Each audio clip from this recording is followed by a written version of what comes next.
Hi everybody. We are live today and I am going to be making a soap that I've made for you before on another video where I provided the recipe, the chocolate banana and milk soap. So today we're going to be making a bigger batch of the chocolate banana and milk soap because it was such a popular video and a popular soap. So I went ahead and I upped my percentages and we're going to be making a 5-pound batch. So I see some people have tuned in. I don't see any chat yet. Okay, hi, now it's coming in. Hi everybody. Hi Nola, hi Brentos. And we're gonna go ahead and get started. Hi everybody, thanks for joining me today. I'm super excited. It's been a long time since I've posted a video and honestly I had grand plans to put out a video making soy wax candles, and all my test burns of the candles have not been great. So I've abandoned that idea for now and I thought I'd come in and just do a live video to get back on track. I'm doing great, thank you so much. Hi everybody. So I'll be answering questions along the way, and if I get quiet, it's just because I'm concentrating on what's going on here, but I'll try to answer as much as I can as I'm going along. And I'm gonna give you percentages now. So if you saw my other chocolate banana milk soap, you did see, thank you so much Milk and Sugar, you did see the recipe, so I'm gonna go ahead and just give you percentages here. I'm using 4.2% apricot kernel oil, 4.2% castor oil, 8.3% cocoa butter, 16.7% coconut oil, and 58.3% olive oil, and 8.3% palm. And I'm using lye at a discount, at a 20% discount, and then I am doing a liquid discount. I'll go ahead and explain that as I'm going along. Thank you so much, Anka, thank you. Okay, we're gonna go ahead and get started. So let me go ahead and get my goggles on.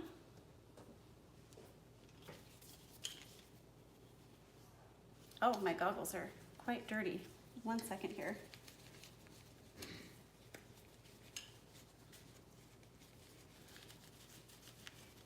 You never know what's gonna happen when you're live, so it's a little nerve-wracking.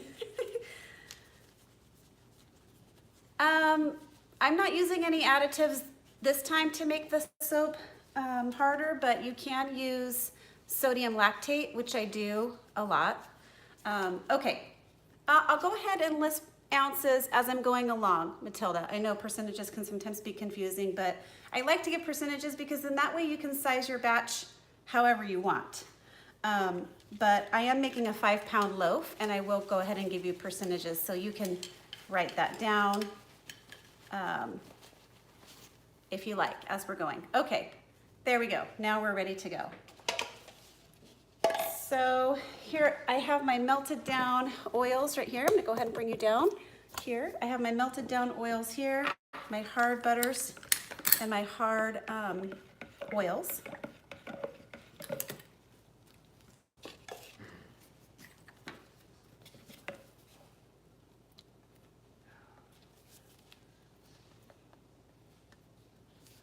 Okay.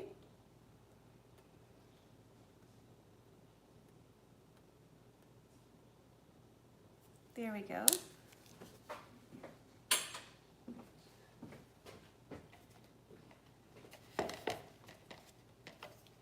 Okay, so for percentages, get your pencils ready, or you can come back and rewind if you need to. If you would like the actual ounces here, I'm using 2.48 ounces of apricot kernel oil, 31.84 ounces of olive oil, 2.48 ounces of castor oil, 4.54 ounces of palm, 4.54 ounces of cocoa butter, and 9.11 ounces of coconut oil. And then we're using that lye The actual lye for the recipe called for 7.73 ounces of lye and 17.28 ounces of liquid. And I have reduced my recipe by 20%. So on top of that, I've also reduced it 2.5 ounces to account for the milk that we're going to be using. So that gives us 11 ounces of water to the 7.73 ounces of lye. Okay, hope that makes sense. Let's go ahead and get started.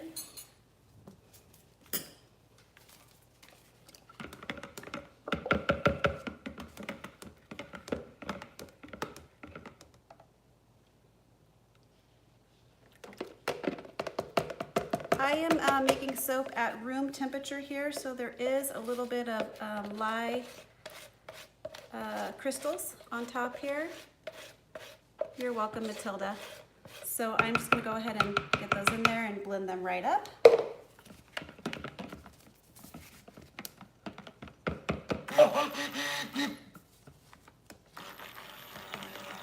I'm just blending on low speed for now.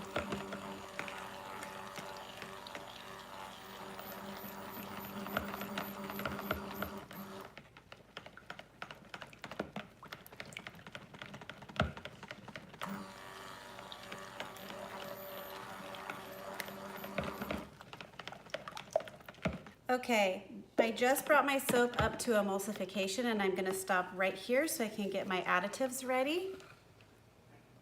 No, I didn't strain my lye. I usually don't because I can blend out all of the crystals and I don't have a problem with that. And I like to make sure I get all of the lye in there. So that is why I don't strain it. Some people do, it's just personal preference. Okay, so I'm gonna go ahead and turn on my scale so I can get my additives ready here. Now for the additives today, we're using organic soy milk. You wanna make sure if you're using any type of milk in your soap recipes that you buy a brand that is organic and also only has the ingredients that you can understand. So for this one, this is West Soy Organic Unsweetened Soy Milk. And you do look at the ingredients, filtered water, and organic soybeans. That's it. You don't want anything else in your milks. If you're using cow's milk or goat's milk, same thing. You just want to make sure it's just milk. Okay, so for this recipe, we are using 2.5 ounces of soy milk, which I did reduce that from the original liquid amount. So I'm accounting for it in my recipe. Someone had asked, how do I keep my soap at room temperature? I usually prep it the night before and then I just let it sit on the counter. And then it gets to room temperature. Okay, so there's my 2.5 ounces of soy milk. Then I'm also going to be using mashed bananas at 2 ounces.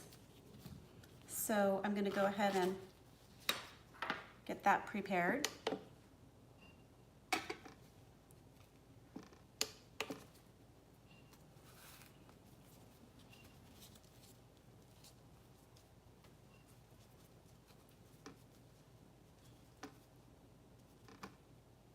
That's a little over 2 ounces, but I think it's going to be okay. We're sitting right at 2.3.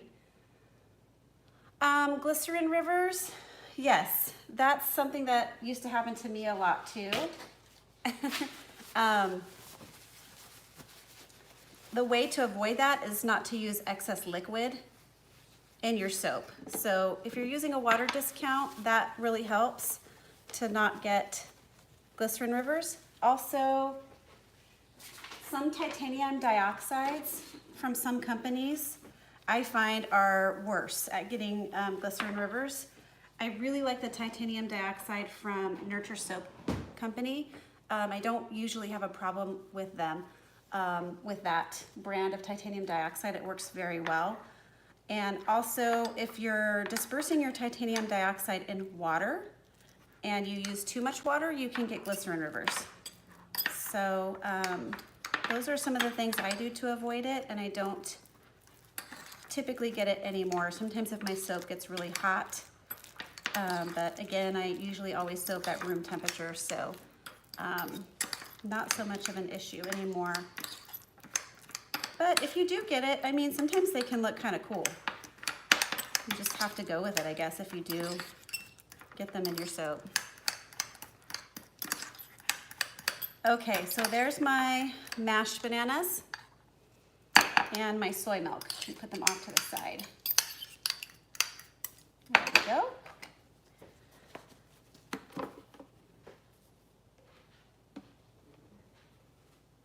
You can use oil in your titanium dioxide instead of water. You just want to make sure the titanium dioxide that you're getting, look at the directions, because it'll tell you on the directions if it's supposed to be dispersed in oil or supposed to be dispersed in water. So it just depends on what type you get. Okay. I'm gonna hand mix in the milk into the whole batch. There goes my soy milk. Now the reason I wanted to use soy milk when I formulated this recipe was to keep it a plant-based recipe. And also soy milk and soybeans contain phytoestrogens, which are said to be good for the skin. Now, I'm not gonna make any claims here, but they are used in a lot of skincare products, soybeans and soy milk, for that reason. And I actually found the last time I made this soap, the soy milk made a really nice lather to my soap. Adding the milk after the lye, you know, both ways are kind of, yeah, there is kind of a difference when you use milk frozen and you add lye straight to the milk. The consistency of the soap is a little bit different and creamier, but you know, adding it directly to the soap after you reach trace is good too. I found both ways are good. You should try it though and see how you like it. Because everybody does have their preferences. Okay, so I actually forgot to go grab my fragrance oil, so I'm gonna go grab that right now. I have never used soybean oil in my soap, no.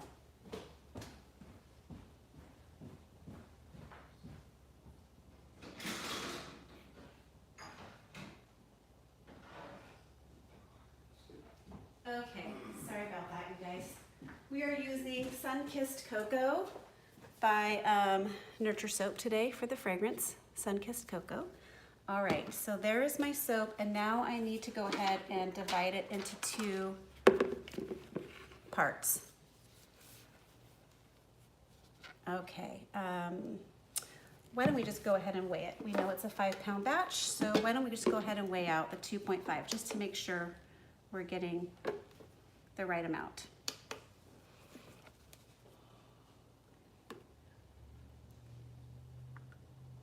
Somebody asked me about soda ash. I used to cover my soaps all the time, and if it's colder outside in the winter time, I will insulate my soaps occasionally, but for the most part, no. I just leave my soap uncovered, and I don't really get soda ash anymore. That was something I used to get a lot more. And again, I think it just kind of depends on your recipe. It depends on what type of fragrance you're using, what temperature you're making your soap at. But yeah, I always spray the top with rubbing alcohol. I find that helps a lot. And I always usually soap with a little bit of a water discount, which I think also helps. Okay, so I'm gonna take the first half And this is the half that I'm going to be adding in my chocolate and my bananas to. And we're going to go ahead and get my fragrance oil weighed out. Yuzu and cocoa is really good. It is a duplicate of the Sunkissed cocoa. No, this is Sunkissed cocoa. I'm sorry. It's a duplicate of the Yuzu and cocoa from Lush, which is a really good fragrance if you've never smelled that one. Okay, so we're going to go ahead and weigh out the 4 ounces of fragrance oil. Let me go ahead and get a container so we can get started. Okay, I'm going to go ahead and weigh off my 4 ounces.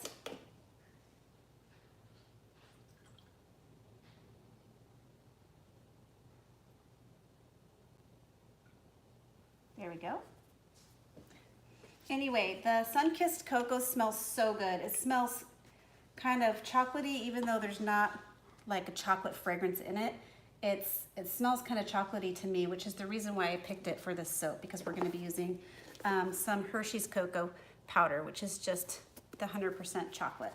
So we're going to use this for natural colorant, and also just because I thought it goes really well with the smell of the Sunkissed cocoa, which smells kind of like tonka, chocolatey, and then it's got an orange pop. It's a really good fragrance.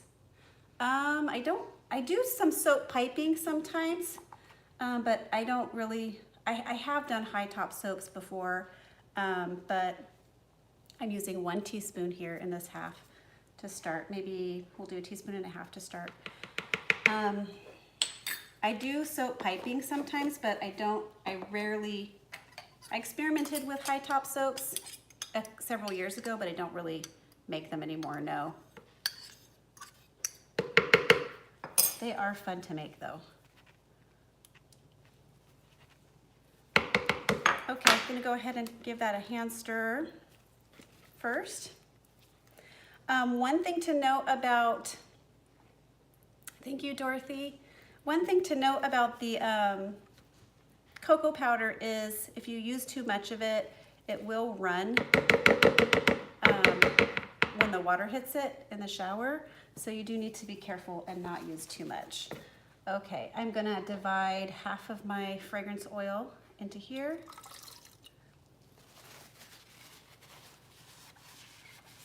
Okay.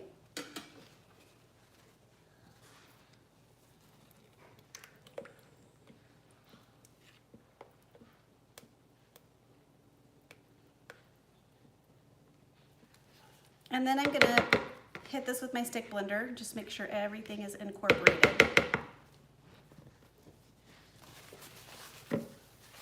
Okay.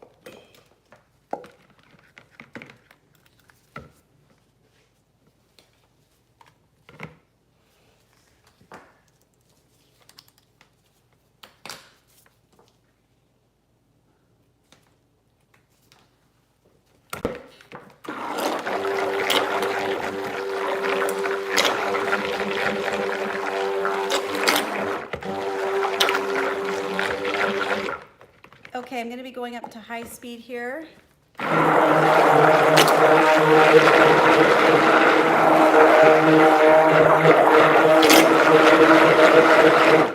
There we go. Just want to make sure everything is incorporated and those bananas get all mixed in.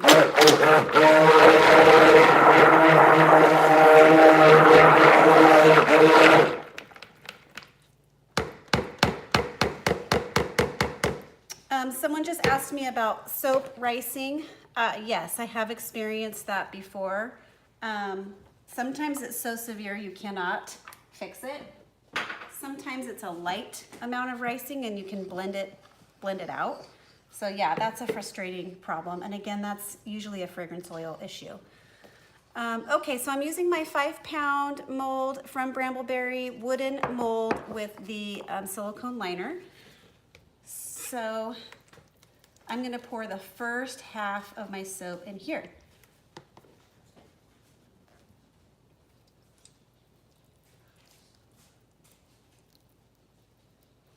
that color is so pretty. It's like caramel. It's really gorgeous, but it's gonna darken a little bit, which is okay. I actually like it when it darkens too, but that's wet soap is so pretty. As the air hits it, this soap will go a little bit more brown, and it's not from the yuzu, it's not from the sun-kissed cocoa.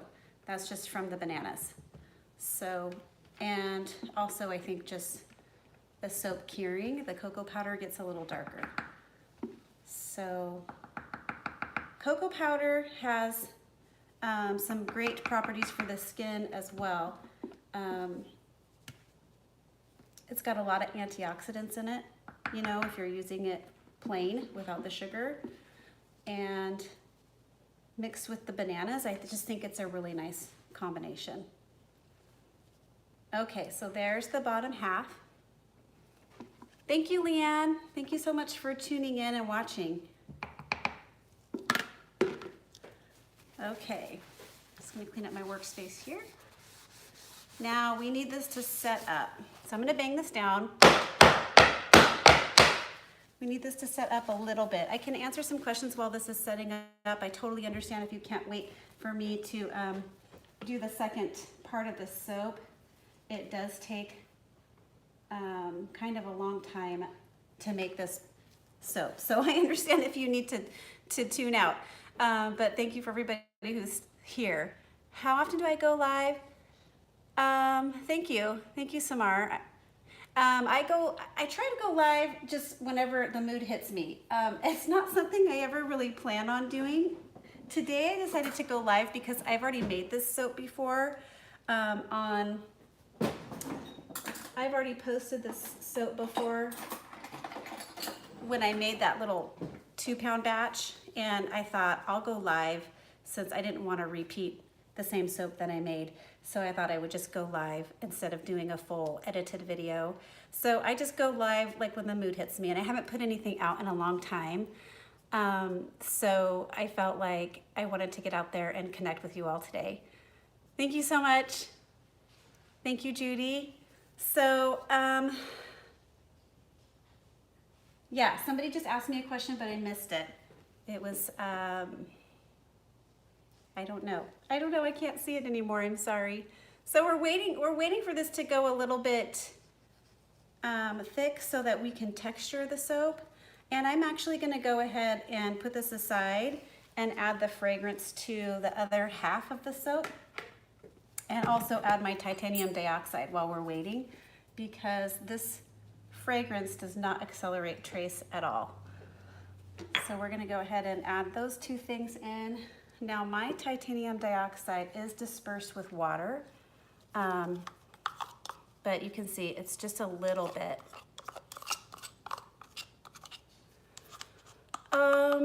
For testing pH, yes, you can buy the pH strips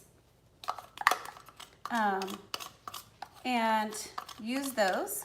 You really don't need to worry so much, but if you are concerned, you can get the pH strips and test them.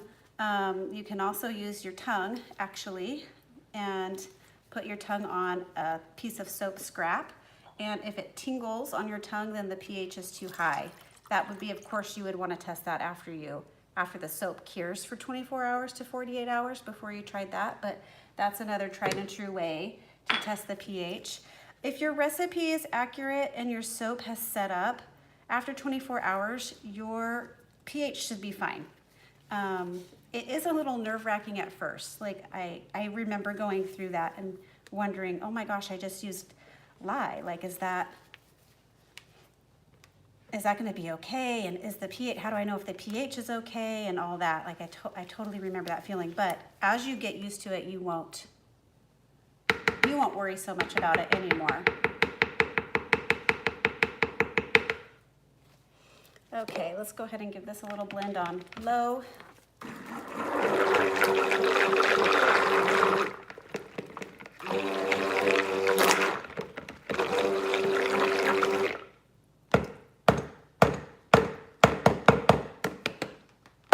Okay.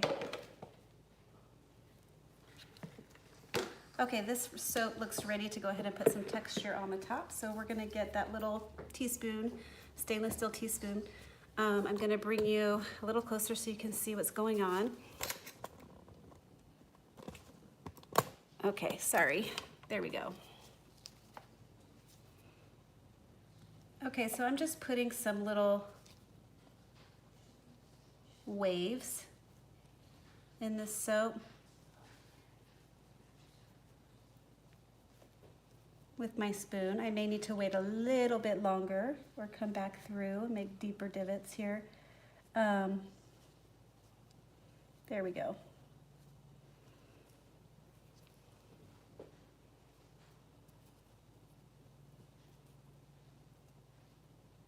This soap just has a really good texture.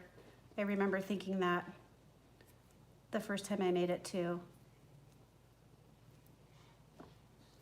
Oh, someone asked me, that's what the question was, about the bananas. Does the smell of the bananas come through? Not really, I would say slightly. It gives it kind of an earthy,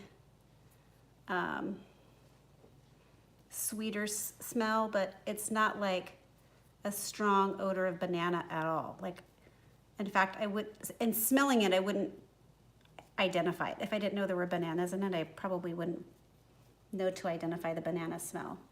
But yeah, it does change the odor a little bit, but in a good way.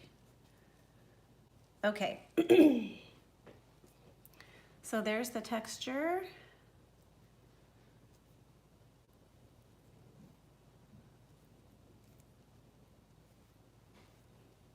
I'm just going back through and putting in some deeper divots here. There we go. That should add a nice little wave pattern in the middle of the soap. Okay, now we're ready to pour the white soap on top. Now this is where it gets a little bit tricky because you don't want to break through that layer there. So sorry if I get in your way. I'm gonna hold my spatula here and just kind of, there we go.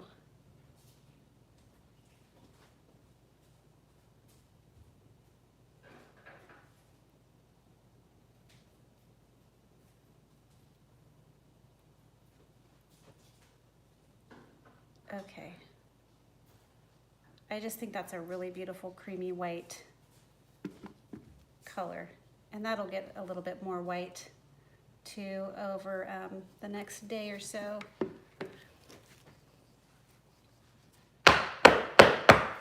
Okay, let me get my paper towel. Where's my roll? Here we go. Okay, sorry if I'm missing some of your questions. I'm doing my best to try to show this to you live and answer questions while we go.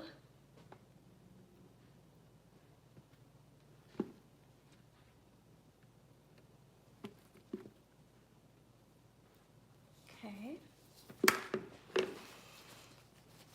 Okay, I'm gonna tap this down.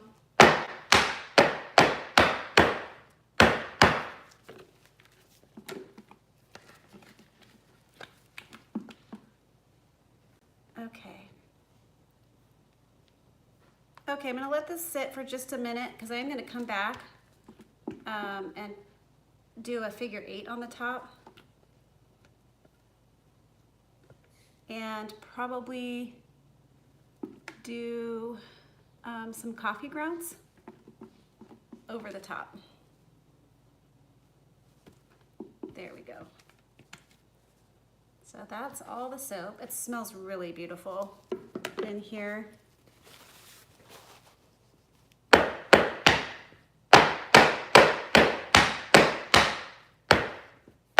Okay. Let me go ahead and get those coffee grounds. So the trick with coffee grounds is you definitely want to use coffee that's already been brewed. So I'm going to go ahead and get that prepared over here. The coffee's already been brewed. So I'm only using the coffee for aesthetic purposes because I like the way it looks against the white, that brown. And I need to go get a skewer. Hang tight, I'll be right back.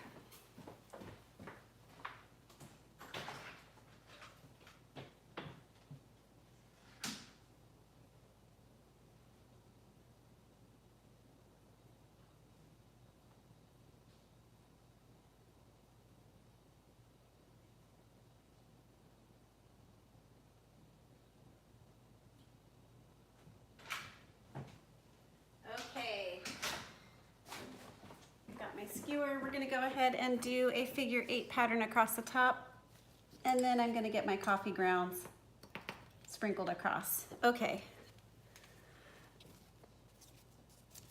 This is like a dowel. I don't know, sometimes I use a chopstick, whatever I have around. Sometimes I use a skewer. And we're just making a figure 8. Yeah, it does look like banana pudding. It really does. This is a really luxurious bar of soap. Like, I'm really happy to be remaking it today. It was popular, it sold right out last time, and it's just a really nice bar of soap, moisturizing. Okay. Okay, so then I'm just gonna take my already brewed coffee grounds. This way they won't run. They probably will a little bit on the top of the soap, but I'm just gonna go right down the middle because I like the way that brown contrasts with the white.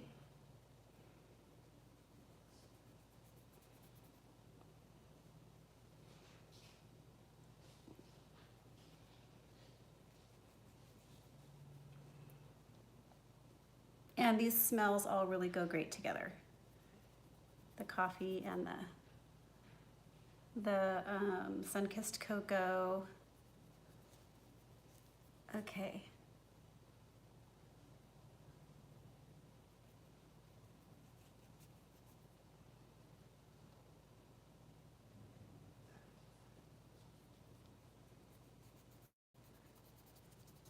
I see some thumbs up coming through. Thank you, you guys. Okay, so that is how you make the chocolate, banana, and milk soap. And tomorrow I will cut it. I may be live cutting it if I get time to do that. I can show you what that looks like. And maybe we'll do a cutting and a stamping. Hi, Tracy. Maybe we'll do a cutting and a stamping. Okay, that's how the soap looks. I'm gonna go ahead and show you what that looks like. Close up. So pretty, right? Okay, I'm gonna go ahead and move the camera back up. Thank you, Kelly. Okay, I'm back. All right, if you have any questions before I tune out today, go ahead and you can chime in. I'm here. And thank you, Martha. So we're gonna go ahead and I'll try to see if I can get this cut live tomorrow so you can see what that looks like. And then we'll go ahead and do a stamping so you can see how I stamp my soaps. Thank you, Pam. Thank you, Letitia. Thank you. Oh, Palm Beach sounds awesome. It's been super hot here where we live. You're welcome, Tracy. I'm happy to go live when I can.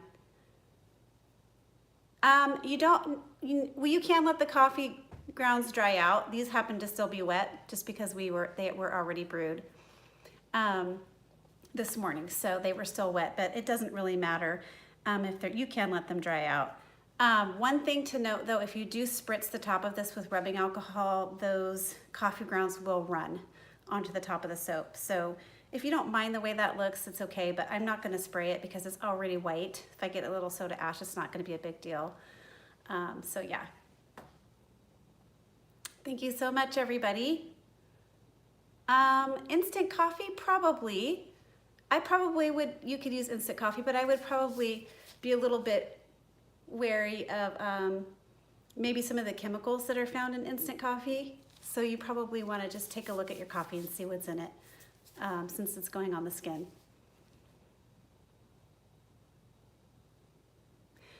You know what? I am going to leave the live feed on, Martha. Hi, Sean O'Brien. My husband just chimed in. Hi. Hi, Jember. I will leave the live feed up, so if you want to go ahead and take a look at it, you can. Also, though, I do have this video posted as a full tutorial. This was a video, chocolate banana milk soap, I think is what I called it. Just take a look back into my videos in my video diary and you'll see I do have this one as a tutorial with the recipe listed. So you can go, it's just a smaller batch, but if you use percentages, you can scale up or scale down as you like. Hope that helps. Okay, everybody, thank you so much for tuning in today. That was a lot of fun. I had a good time connecting with you all, and hopefully I'll be back tomorrow to cut this live and show you a stamp demo.